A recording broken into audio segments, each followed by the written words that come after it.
In an announcement today, the developer of The Division, Massive, have come out and said that there will be no microtransactions at all in The Division.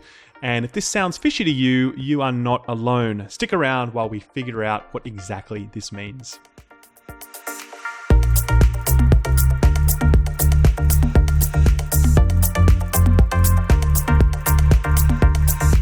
So guys, first of all, I want to say a huge welcome to all of the new people that have joined the channel. The last video that I made, the top 10 DPS stats ranked, was actually featured on Kotaku. And as a result, a lot of people have joined the channel. Thank you all for joining us, and thank you for the really great comments and thumbs up that you guys have been leaving. It's really just been overwhelming to have such awesome support, so thank you. Getting to the matter at hand though, we've got to talk about microtransactions and DLC today, so we'll get on to that now. I woke up this morning to see a very interesting headline on the front page of Reddit that read, "Community manager says there will be no microtransactions and definitely no pay to win." And it's not an exaggeration to say that my jaw hit the floor on this one. The pay to win part didn't really surprise me. I think it would be a little bit suicidal for a game like The Division to implement pay to win models supported by microtransactions. I think that would drive away huge numbers of players. However, ruling out microtransactions altogether is a very strange move, especially from a game that is being published by Ubisoft, who obviously have a very established track record of being very aggressive with the way that they have implemented microtransactions into the vast majority of their games. So this led me to do some research into this because I didn't quite trust this at face value. And by cruising through Reddit and a variety of other sources, I eventually stumbled upon an old interview published on the 15th of January this year by Eurogamer. And Eurogamer actually interviewed the Division's creative director. His name is Magnus Jansen, and I'm sure I pronounced that incorrectly, but they asked him whether or not the Division would be supported by DLC, microtransactions, or both. And he says it's definitely just the one, DLC, said Jansen. I don't know if there's a globally agreed definition of the word microtransactions, but you won't pay to win or advance or anything like that. We have DLC plans, which we are not talking about now, and obviously you'll pay for that. But in addition to that, there's no microtransactions as I define them. And I guess this is where we really start to get to the heart of this matter, those last few words, as I define them. Eurogamer reached out to Ubisoft to clarify this, and they responded by saying Magnus's statement is correct. There will be no microtransactions at all, not even for vanity items. Vanity items will be sold as DLC through the regular first-party stores. So if you're confused about this at this point, you are not alone. I was certainly very confused about it at first glance. But as I dug into a little bit further, I learned that this is actually a bit of a definitional debate that we're in the middle of now, and I think it's important to clear it up so that we all have the right expectations of what this is going to happen.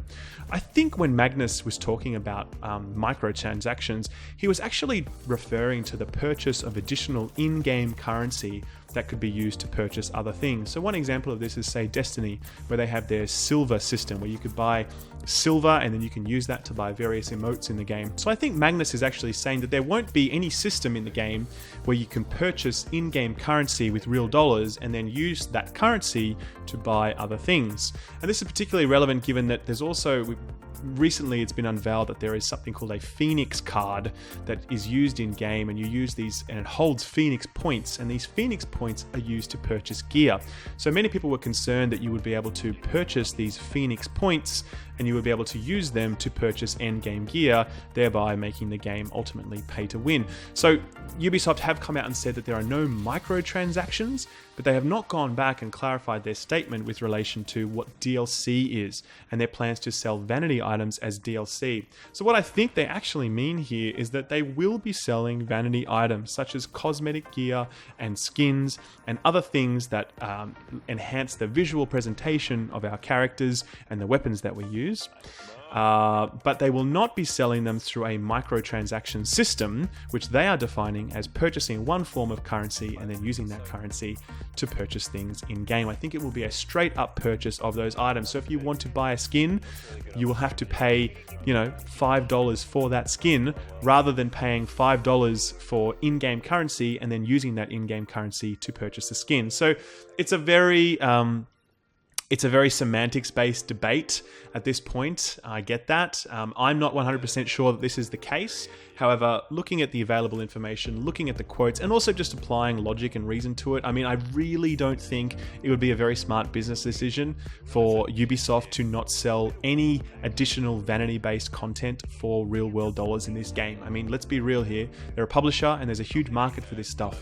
And I very much doubt that they're going to just sort of rise above that and just give it all away in-game through earned action.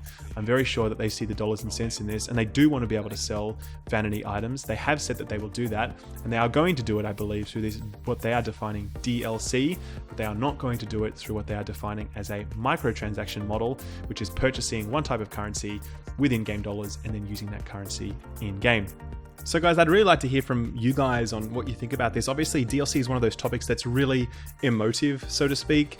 People really care about a lot. Everyone has a really different opinion on what is and what is not okay. So I'd love to hear in the comments below what you think is acceptable with regards to this. So Ubisoft being straight up with us, what should and should not be sold. How do you want to see DLC and microtransactions working in this game if you're going to define them differently? What's going to be the way to go about it? Because ultimately, I think we all care about the Division. I mean, you probably wouldn't be watching this video if you didn't. And we all want to see it succeed. We want to see it be the best game that it can, and its microtransaction model is going to have a really big impact on that. So let me know what you think, and I'll try and include those views in a future video, because I'm very certain that this will not be the last video that I make on this subject. So guys, I hope this has been useful to you. If it has, please like the video and leave a subscribe. There are plenty more Division videos on the way as we get closer to launch, and there will be a ton of them after launch. So if you're really interested to learn more about the Division, understanding the mechanics in detail, and want to stay up to date on the latest news, subscribe, stick around. We'd love to have you. Until then, take good care of yourselves, and I'll see you guys in the Dark Zone. Thanks. Bye-bye.